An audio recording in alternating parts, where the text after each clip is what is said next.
Hello বন্ধুরা, মকর পরব চলে এসেছে, ঘরে ঘরে পিঠা হবে। তো আমি এসেছি আমার মামা বাড়িতে। এইটা হলো ভাতের চাল, বৌদিমণি ধুয়ে ঝুড়িতে রেখেছিল, আমি জাস্ট ঢেলে একটু শুকানোর ব্যবস্থা করছি, আর রোদটাও সাথে খাচ্ছি। তো এগুলো এখন পিষে গুঁড়ি বানানো হবে, তারপরে হবে পিঠা। সেটার মধ্যে দেয়া হবে তিলের পুর, নারকেলের পুর, চাছির পুর, যে যেরকম খেতে পছন্দ করে।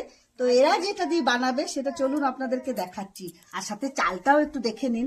দারুণ। এটা হলো তিল। তিল তো আপনারা নিশ্চয়ই দেখেছেন অনেকেই।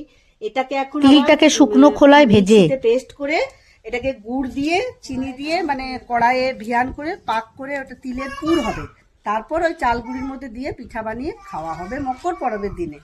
তো তোমরা কে কি কি পিঠা বানাচ্ছ একটু কমেন্টে জানাবে। আমি বানাবো তখন তো অবশ্যই শেয়ার করব তোমাদের সাথে। তো বন্ধুরা ভালো থেকো, বাই।